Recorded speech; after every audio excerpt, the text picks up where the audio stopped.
And we are live. Ayo, it's time to go. Yeah, you know what it is. Get into it. Don't act like you don't already know the name. Let's go. Mother and son making sense out of nonsense. Plus more. What? You heard me. Mother and son making sense out of nonsense. Plus more. What? I said you heard me. Mother and son making sense out of nonsense. Plus more. What? I said you heard me. Mother and son making sense out of nonsense. Plus more. Now it's over.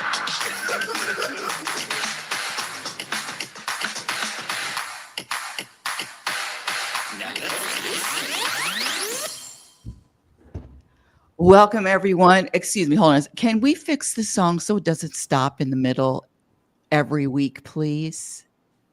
It doesn't stop in the middle. I don't know what you're talking about. Oh, really? So it stops on this end then. It kind of drags. It stops. Maybe. Well, we'll check it out. Maybe there's a lag in the internet connection. And that is a true statement because I am getting a new internet in the next couple of days. So let me back that up. But new moment, present moment. Welcome to What Happens When a Mother and Son Make Sense Out of Nonsense. Plus more. Plus, we got a lot more. We got a lot. We're coming in hot today, as we always do. And we're going to kick it off. I don't know if you have a word of the day, but I do. I do have a word of the day, but let me tell you something. Just reality here. I just got back from California, and I just got home into the studio less than a half hour ago. So forgive me if I'm a little frazzled and dazzled, but your mother is a beast. She is a beast, and you look how you normally look. No offense. No offense taken. In fact, I take that as a compliment. Thank you. Yes, and I know you like to leave early, early, early. I was wondering when you were gonna be driving back. So really glad you can make it on the show because I couldn't do it without you. Ain't, Literally. ain't that the truth? Yes, I Yeah. left at 4 a.m. this morning. 4 a.m. Stopped once for a deposit, if you know what I mean. I left my deposit in Nevada. Or no, that was in wherever. No, in California, I left a deposit. Well, And thank you then for the specifics. you're welcome, as usual. You're welcome. So, welcome to the show. And the show is about. Show is about spirituality, our growth, deeper understanding of what are we doing here, what is this about, and what's really important to us, what's real success, and how do we find that not only as individuals but as a mother-son duo. It reminds me of a song that you wouldn't remember. It was way before you were born. For all you elderly folks, for all of you geriatric crowd, what's it all about, Alfie? What's it all about, Alfie? Well, listen, we're here to answer that question, and we're also here to not answer that question because there's things that are known and things that are not known. And if, believe me, if the journey was about knowing everything and figuring everything out, having answers, then I would be cool. But it's not. So with every question, there's an answer. With every answer, there's another question. Speaking of answers and questions, we do words of the day, words of the week. I have two words just in case you didn't come up with one, but my first word is malleable.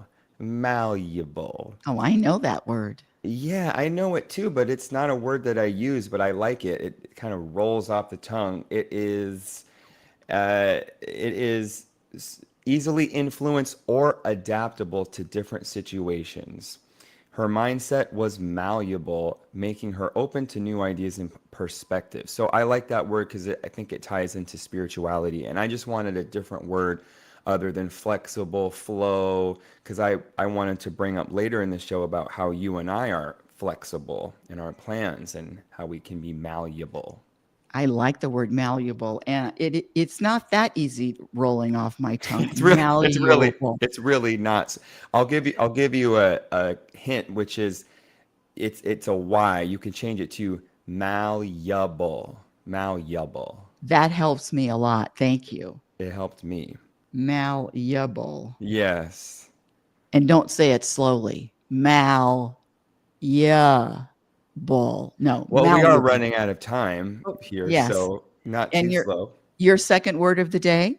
My second word of the day is expedite. Expedite. Another word that I do know, but I don't use often because I was thinking about you coming here and putting the pedal to the metal here, and then I just came up with that word expedite, which means to speed up or facilitate the process of something, making it happen more quickly or efficiently.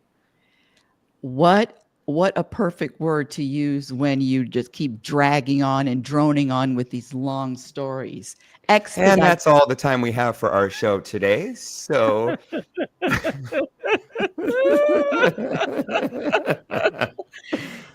And my word of the day is odious, spelled Odious. Odious. It is extremely unpleasant. In fact, repulsive. A pretty odious character. What does it mean to be an odious person? Thank you for asking. Causing de- causing deserving hate. Odious, extremely. They said extremely unpleasant twice. Yes, it is a word. You would not want to be called an odious person. It's a strong word. So don't call someone odious unless you want to accuse someone of being loathsome or vile. Odious. wow, what a great word. It sounds familiar. I think we may have had it before or brought it, but let's bring it back because it's not a word I use often and I mean, listen, I've had my odious moments and I've experienced your odiousness too. No, you haven't. I have once or twice. I am the opposite of odious. I'm very pleasant and fun to be around. So fun to be around when I went to California for 2 days and my wonderful and only son is in California. We didn't even see each other. Yes, because I think for me, you're too fun to be around, too pleasant, too nice. And, you know, it's just like these donut holes, which I was going to share a little bit about later. Sometimes things can be too sweet, and that's you. Oh, hold on a second while I fake an emotion.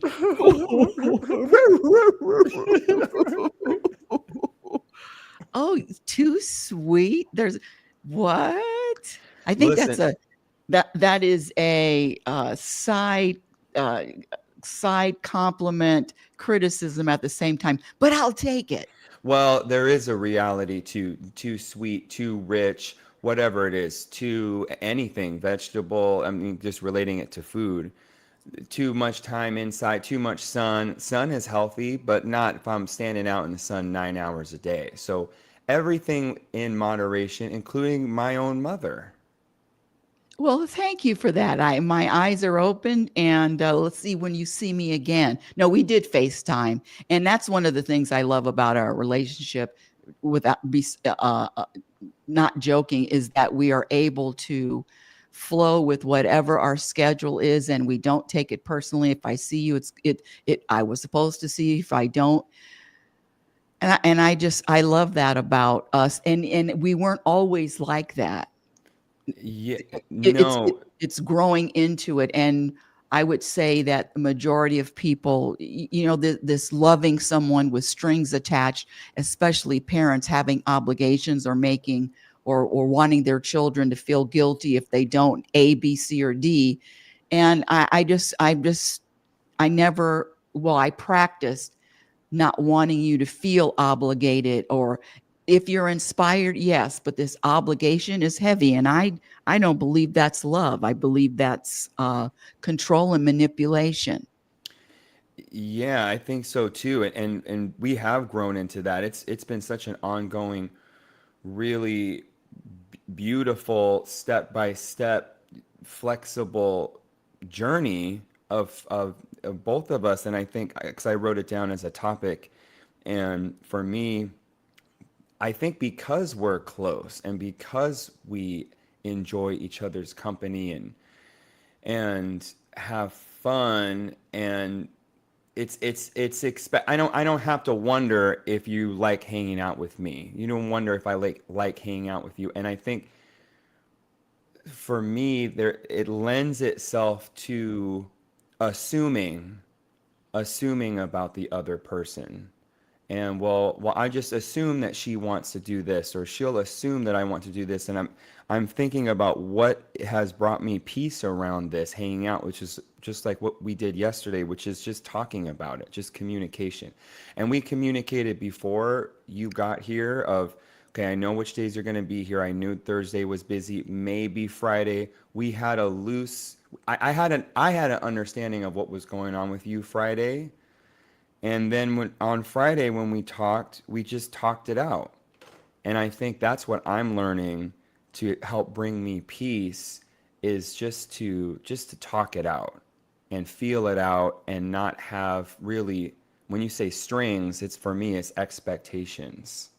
And but back it up though, but when I'm saying that 98% of the population, and that is going to be my fourth book, program relationships, most of the most, I'm going to say most of the most of parents have this strings, and you know, it is the same for holidays. Be there on Thanksgiving, be there on Christmas, hang with me on all of the special occasions. And it has been a while. It we I have grown into this, and I have to say, if Rebecca had her way, your mother had her way, I would see you a lot more. But it's not about that, and it's about freedom to scratch that.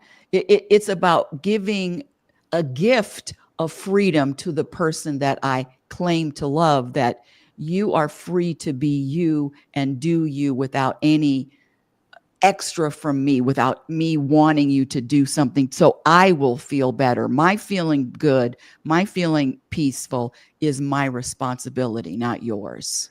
Yeah, though that's all the way to the core of what's going on. And I was thinking when you were talking, why do I hold on? Why do I have my tendency to want to control someone else or make them, do something so that I can feel better? And for me, the deeper layer is this this fear, which is not true, but it's a fear that I'm gonna be left, that they're gonna leave me, and if I don't hang on, I'm gonna lose something. I'm gonna lose their relationship or lose my joy, or I'm being left. And I think That's a that's, nice story. That's a nice story.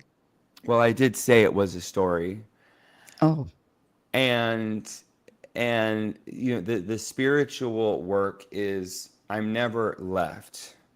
I'm never not liked. There's never something, a lack of joy or fun or humor. I just have to be creative in it, and it doesn't always come from you. It doesn't always come from any one person, even if it did every day for 10 years. So it's also, I think it's lesson about attachments and just becoming so attached. I become attached because I like it. I like what it was. I like all of our times. I mean, I think about the houses we lived in. We talked about it last week. We have Val, we have Genoa hanging out in the bathroom at Genoa, me on that little footstool, then you sitting up on the toilet on the counter and having conversations. but let's be clear. I wasn't wee-weeing or poo-pooing. I was just sitting on the lid of the toilet. I know. Well, you were. You weren't on the toilet. Well, I, I I, was. I think you had your seat on the counter and your feet on the toilet lid. For clarification to anyone that dares to watch this show. It was one of our meeting places in the bathroom because that bathroom was really big. It was a huge bathroom. Mm, So we met there, and I had a little stool that you sat on, and we had a lot of talks there. We had a lot of talks in the den, in the chairs. So we have different places in the house, and different places that we've lived for meeting, talking. Yeah, so for clarity. But I want to say that when we did FaceTime yesterday, and I was in front of my girlfriend's house, Marie, shout out to Marie, and she has 3 boys, and all of them have left the house. So she's an empty nester. One of them's in Maryland, one of them's in San Diego, the other one's living with his girlfriend. So she has 3 boys, and one of her boys called her yesterday, and she hadn't talked to him in 2 weeks. And yeah, I haven't talked to him in 2 weeks. And so then I was telling you the story, and you made the comment, which was very, very, very. I mean, if the comments were real, I would be there. I would have to pull a knife out of my back. You said, eye "Do you roll. remember?" Insert eye roll here. You said, Continue. well, the boys are lucky because at least they have, it's a tag team. I'm your only responsibility, so that at least they can kind of. That's right. That's right. And if that feels like a knife in the back, I'm really sorry, and I would do it again. And that's why I love you. That's why I love you. Well, and listen, and I'm over here. She hasn't heard from her son in 2 weeks. That would be a fight if we haven't talked in 2 weeks. That's some drama going on. I never get a 2 week break, 2 week vacation. You want a 2 week vacation I from didn't me? say I want one. I just said I don't get one. Well, I don't. I'm happy. I'm happy to put in the work.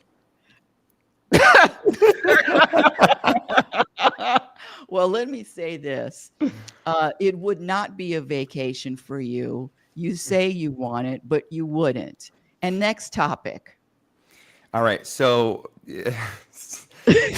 Ed, thank you for clarifying. That was really good. The meeting places. Yeah, I was being.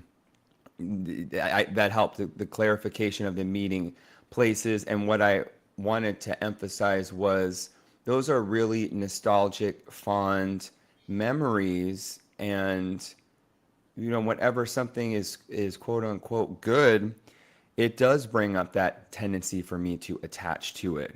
And what can I do to keep this going? What can I do to not lose this? And it's just the nature of reality that things are just going to change, whether they're good, bad, anywhere in between. And for me to just accept that. Yes. Well, I was hoping that you would expedite your explanation, but not. So that almost falls on the odious. No, it's not odious yet.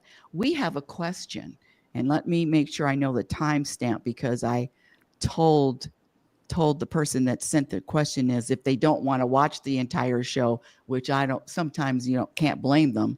So the timestamp is 1817 into the show, and this is the question. And I believe you asked this question last week or something similar.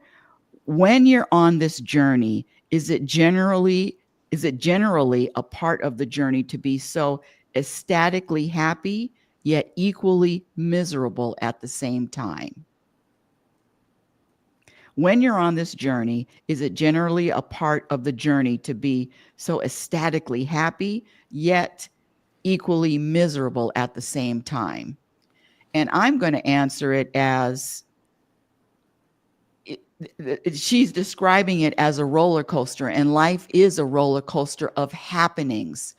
It is a roller coaster of ups and downs, and this feeling and that feeling, from elation to sadness to annoyance, all of these emotions. And I'm just using emotions, but one of the things that I practice now is not labeling the emotions. It's just saying that I'm feeling a certain way. And another practice that I'm really on, like flies on, is the practice to live in a state of neutrality, as opposed to, oh, now I'm feeling great, now I'm feeling low. Can I stay in a in a vibration and energy of neutrality without a judgment. And see this the, emotions are like the weather. They're always changing. But am I making a judgment about the weather? Can I just accept that I'm going to feel all kinds of feelings without a judgment and without a preference? Yeah, what a great question. And I do think emotions change like the weather, and I don't think that there is a clear explanation for that. And I do think I can feel two different emotions at one time. And I think Give part of me an my example. Give me an example of what can you feel at the same time? grateful, I can feel grateful and I can feel irritated. I'm grateful at whatever's going on, and there's also some irritation going on. You can't feel grateful and irritated at the same time. Well, I think you can argue that it's either the exact same time or they're one right after the other, and it doesn't even matter if it's this exact same time or not. It's close enough. Okay, Just meaning okay. just meaning it can switch really quickly. And Yes. I've even surprised myself of getting off the show and feeling really spiritual and grounded and connected. And then I'm over here, screaming at someone in my car 5 minutes later. Well, because you're a road rager. I mean, I'll, I begat a road rager. well, I'll leave that there. And yes, so okay, maybe not the same, and I think maybe it is the same time, but either way, what I think is important for me is witnessing the emotions, letting the emotions be there, and not freak out at the emotions. And sometimes freaking out means having some kind of explanation and then creating a story like we always talk about. Well, I'm feeling this way because of this, and this is what I need to do now. And I can't be feeling this because I'm so spiritual. And part of my spiritual journey is is welcoming in the emotions, because I think before, part what I was doing was avoiding not being honest with the emotions, and I was just all stuck in the mental stories of it. And the truth is, I think, well, according to you, if we don't even label the emotions good or bad, then there is an opportunity for the misery just as much as the jubilation. And yes, and and then so what you're describing, what I'm interpreting is resistance. And so Mm. the first practice is acceptance of whatever emotion I'm feeling, whatever feeling I'm feeling, acceptance of that. And then there's a knowing and there's a trusting that it is going to pass like everything else. And my favorite quote from Finley is, "The feel is real, but the why is a lie." So no attachments to a story, but there is the ego. The mind wants to have a preference as to what emotion, quote unquote, feels better. How about just feeling all of it, all of the feelings, and and and practicing surrendering to them, and also the awareness, like you said, observing and the awareness of it. The awareness, the being conscious is king. I mean, it's it's it's a superpower. I'm feeling this way. I'm feeling, and so when I say that, you're talking about road rage, because you don't have road rage all the time. And there's sometimes you drive and you're just as peaceful to those poor old ladies on the street as possible. But so it always changes. Emotions always change. And an acceptance of that this, you're human and you're going to feel all different ways. Yes, human feel all different ways, and going back to you and I, and having some perspective. When I am going through emotions, my ego wants to attach a person that's the cause of them or that is contributing to them. And I think living with you and or because you're in such proximity, make up all these stories about how you're involved in my experience or my emotions, and that aren't true. What? You blame your mother? Well, I didn't say blame, but yet blame, absolutely blame. You're the cause. These stories become so solidified over time.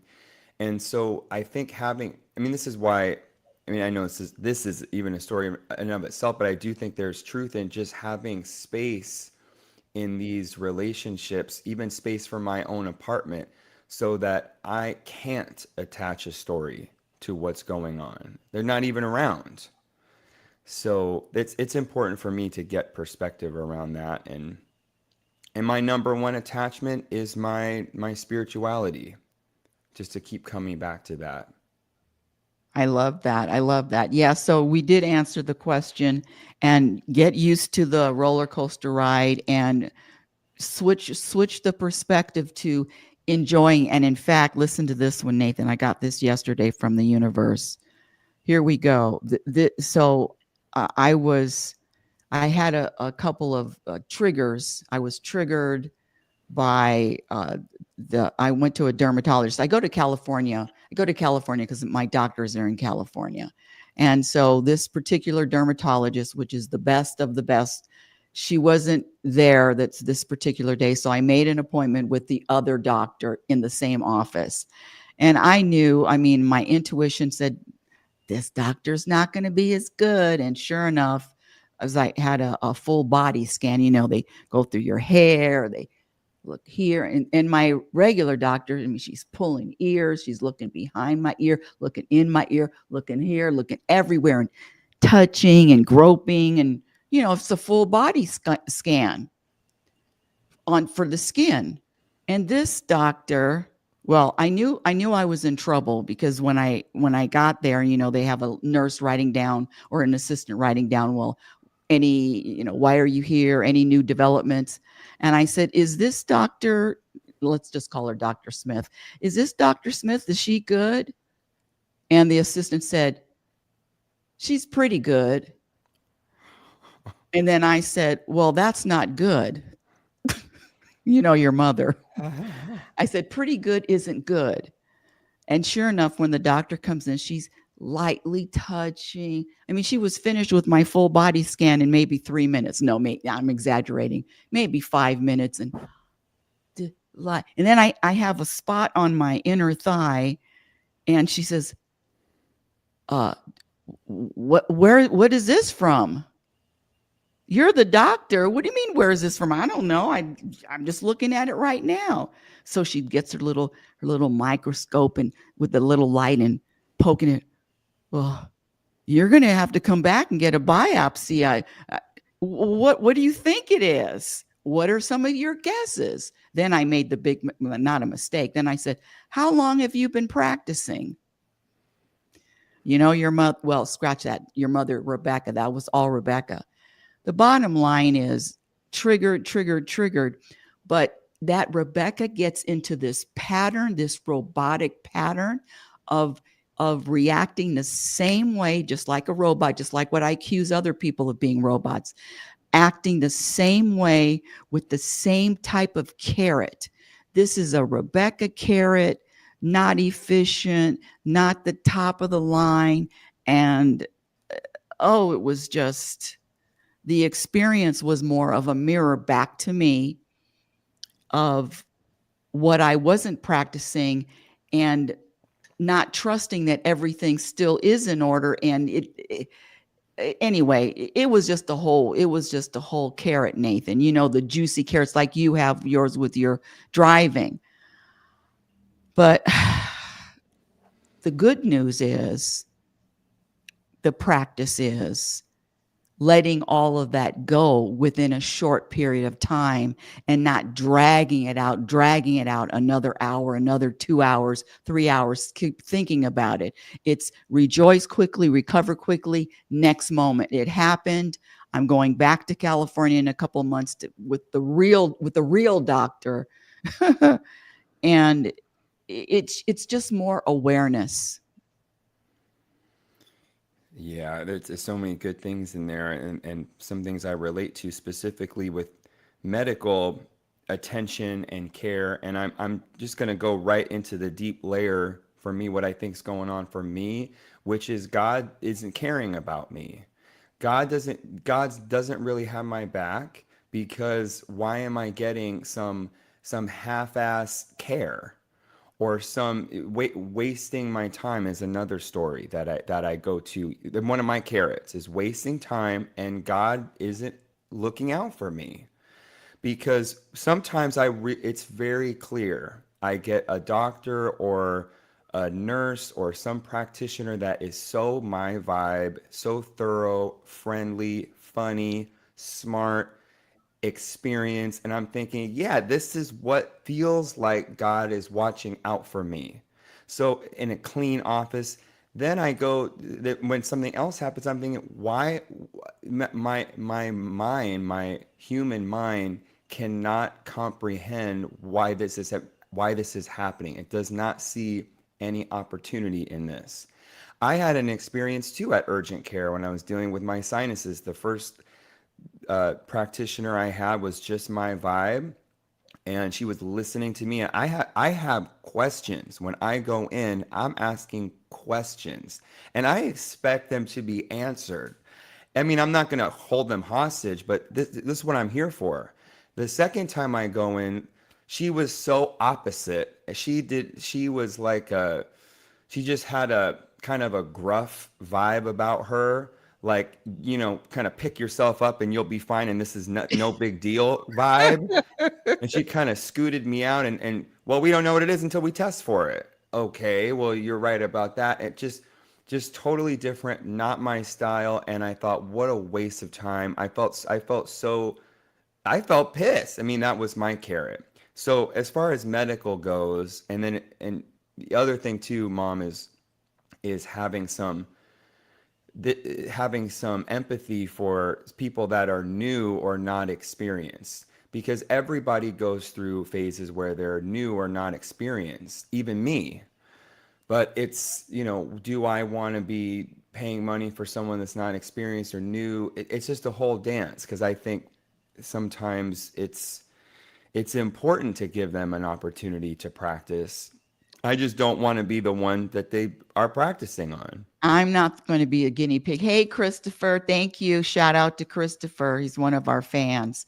Well, but backing up, so Nathan, this is the thing, and this was another test. Last night I went out to dinner, and I went out with our friend, and we sat down first, and a couple next to us sat down after us.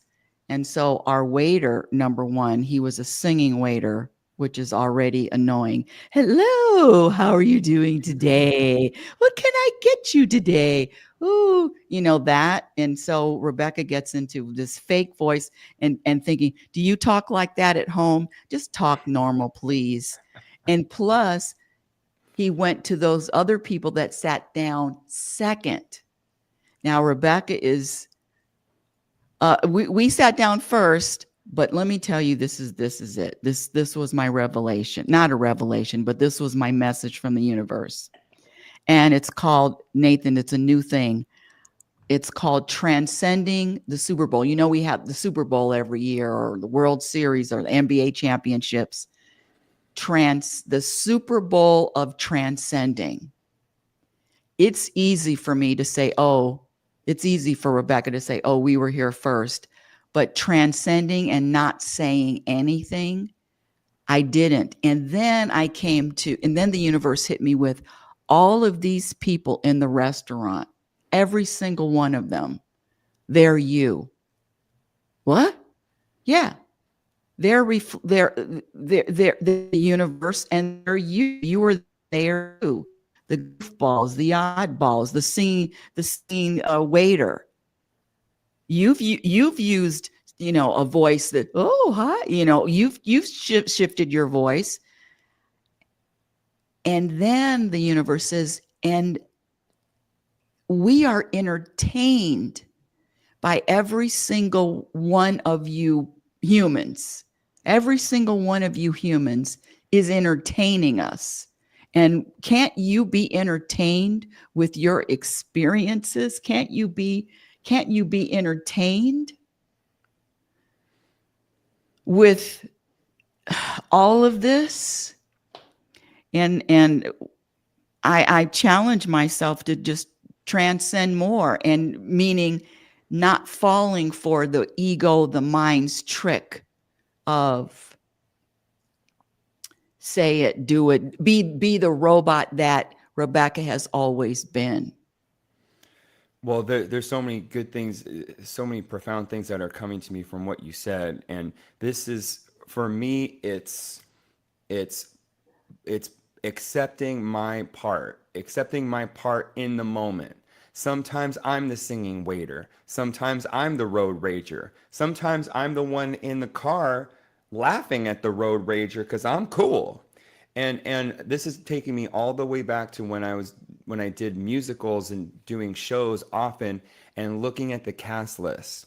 Well, I better get this part. Well, I don't want the quartet part, the ensemble. I want the lead or whatever it was, the part that I wanted. And the truth is, I've done all the parts. I've done the lead, I've done the ensemble, I've done the understudy, which is a real slap in the face. And it's the same with what we're talking about with the medical. Sometimes I get the really good doctor and sometimes I don't. And it's just the moment, and it's I just, it's really the humility to accept what I'm being offered by the universe, because it's not just about me. It is the universe's play or story that they're enjoying, growing from, laughing at, entertained by. And can I just accept it in the moment? And it really does help me, because I thought the other thing too with medical things is I can get in the mindset that I'm the only one at the doctor's. I'm the only one going through whatever little thing I'm going through. But the truth is everybody's got something going on. It's just different than me. And yeah, I can. So I think that's really profound what you said about you in the restaurant. You are everyone, because that brings me peace too, feeling like I have a connection in some way. Well, any part of me, when I say me, when Rebecca, because it's a totally different, when Rebecca feels this is serious, and I that carrot of this is serious, this is important, and that other carrot of efficiency, and that other carrot of but when the universe hit me with all these people are you, there you're in fact when Rebecca separates and thinks that she's a separate entity, then then I am denying my real identity, which is all. And if the neighbor across the street is a universe, then I'm denying that identity. I mean, it's really deep, Nathan. Well, it's deep, and this is, I mean, this is empathy on a universal level. This is what helps me, because if I'm road raging somebody and blaming them, I might as well be doing it to me. I mean, that's me. So that's just another perspective that helps me remember what's really going on. And because, yeah, oh, I didn't even get to tell my passive aggressive story. Please, but I want to say the last thing is, I think that laughing is one of the highest vibrations, and the universe is laughing at. I have this vision that the universe is laughing at me every time I'm triggered or I'm bothered or I take something serious. Oh, look at her again, taking something serious. And they're having a good time just laughing. Go. That's really good. I love that too. I totally agree. I'll make this quick. I was looking forward to telling this, but well, not that this is news to anybody, but I have the tendency to be passive aggressive. And No, oh, not you. no, never. I didn't raise you like that. Well, unfortunately, you did, and with the help of my father as well, and probably many people around me. But so, anyways, the story goes, I was at the gym and I was in the steam room, and there's just me and another guy, and this is someone I've never even talked to him before, but you can trigger the steam to steam up more and quicker if you want to. And I've seen him do it before. I've done it too when no one else is there. Anyways, he triggers the steam to come on. I'm steamed up. I don't need it steamier. So this bothers me that he did it without asking the room, which is me, and I'm getting heated, not from the steam. Get it? Thank you. And I'm sitting there like, this is really bothering me. It's really bothering me. I can feel the identity getting so close to the wheel. Like they're just salivating at the wheel. They got their foot near the gas pedal and they're ready to drive this car. And then they did drive the car. So I got up, Nathan got up and opened the door and held the door open to let the steam out. Well, if you're going to bring steam in, I'm going to let steam out. I And knew you were going to open the door. I knew it. I held the door open, and then he's starting to figure out what's going on. And he says, he says, "Hey man, what's going on? Are you going to close the door?" And I said, "No. No, I'm not now. I'm not." And he said, "Okay." And then now he's filling up the water bottle to put more steam in. I'm holding the door open even wider. And now it's this war in the steam room, which is so stupid. And I'm thinking, wow, I'm really pulling away from my peace. And I Aren't you a just, yoga instructor?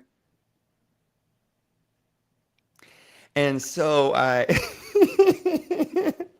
I am, which is why I'm telling you on the show at the very end, because I hope nobody's listening to this. No, we have some listeners. Oh boy. Well, anyway, hope you can relate. So I'm feeling really far from my peace. So I leave, finally leave. And then I'm feeling really rattled. I can just feel it in my body. It's like I got in a fight or something. It just feels all discombobulated. And I see him in the locker room. I don't say anything. What? I'm standing by my decision. Then we leave the gym and we're walking out, of course, at the same time. And I thought, oh hell, I have to say something now. I have to cop up to it. It's time to eat my humble pie. This is worse than I thought. What a horrible story. Oh my, you do need to visit your mother more often. That is the solution. Keep going. So then I say, hey man, I just wanted to say, I sorry about what happened in there. I was just upset that you didn't ask me to do the steam. And then he said, yeah, he said, that's why, I asked, or that's why I asked you if you're going to close the door or something. I says, all you have to do is ask. He said, all you have to do is communicate, something like that. And I said, you're right. And I just didn't. I didn't communicate a damn thing to him. And then that's when he said it was passive aggressive. He called you passive aggressive. A stranger at the gym called me, the yoga instructor, passive aggressive. And I said, you're absolutely right. And then, and Hold then, on a second. Hold on a second. Can you contact him and tell him I'd like to talk to him and he's absolutely right? mm, thanks for twisting the knife. Anyways, so I said he's right. We had a few more words, and I just owned up to it, and then that was that. He actually seemed like a pretty nice guy. Besides, I know I was hating him a few minutes ago, but pretty friendly guy. And He said he called you to he your called me face. passive aggressive. Wow. So I was sitting with that for a few days and really feeling the truth of that, of Nathan's tendency to, when I'm feeling emotions, to not communicate them and to make them about someone else, and then to dump my emotions on someone else. And so, when I said I was upset that you did this, that was not being passive aggressive. No, but that wasn't the truth either. That's Well, the not why truth you. is I was upset. Yeah, but it had nothing to do with what he was doing. You attached a story to it. Is this a therapy session? What I didn't what? That's not why you were upset. You weren't I mean, listen, the feel is real, the why is a lie. You were Well, just you were just feeling antsy and you attached a story to why, and then you had a victim. Speaking of victimhood mentality, so passive aggressive and victim. But anyway, I digress. But but but it's never because of anyone else. My emotions are never because of anyone else. right. So yes, I've just been sitting with that and then taking that as an opportunity as the humble pie digests and works through my system of now there's a little bit more of a spotlight. Now there's a little bit more awareness. Because if that's Nathan, then that is Nathan. And that may or may not change. The carrot may or may not be less or more tempting. Maybe that's always tempting to do it like that. So having that awareness is, I think, helpful moving forward. And I hope to not act out on my passive aggression towards anybody else, especially you. I look forward to it because I won't take any of your passive aggressive personally. But what I do when I'm triggered and someone and I've shot them with a BB gun or 45 or machine gun, I always when I do come back and have my humble pie, I always say, "Oh, I it's me. I'm the one that was irritated. I'm the one irritable." I never point at it's because you didn't ask me the question. But anyway, that'll be $500. Thanks. I'll put it on my tab, please. Yes. What a great show. Really great show and welcome back to Vegas. Glad you could make it for the show. Were you thinking you were not gonna make it for our show? No, never, never. I knew I had to leave by 4 o'clock, and I left at between 4 and 4:30 with plenty of time. Yes. So never. I'm not going to miss the show unless I'm Right. dead. Right. Thank you. You're Well, if welcome. anyone out there ever needs a long distance driver, I would say hire my mom. She's the best. Well, thank you. And if anyone needs anyone to point their finger and blame someone else for their problems, hire my son. He's the best. I knew you were gonna say that. Luckily, I'm in the mood for jokes this morning. Anything else? No, when All are you going right. to come and visit? I actually wanted to talk to you about that. I want to visit you before these classes are over. What, you have 3 or 4 more classes left?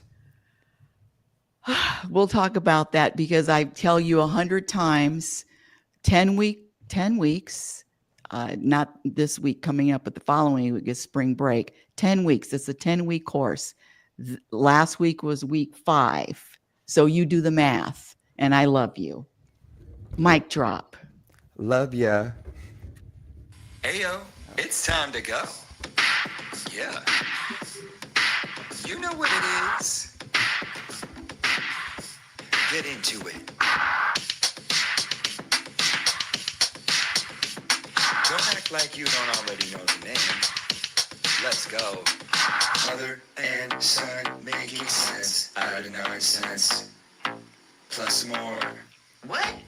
You heard me. Hi, Mother Nathan. and Hello. son making sense out of nonsense. Plus more. What? I said you heard me. Mother and son making sense out of nonsense. Plus more. What? I said you heard me. Mother and son making sense out of nonsense. Plus more. Now it's over.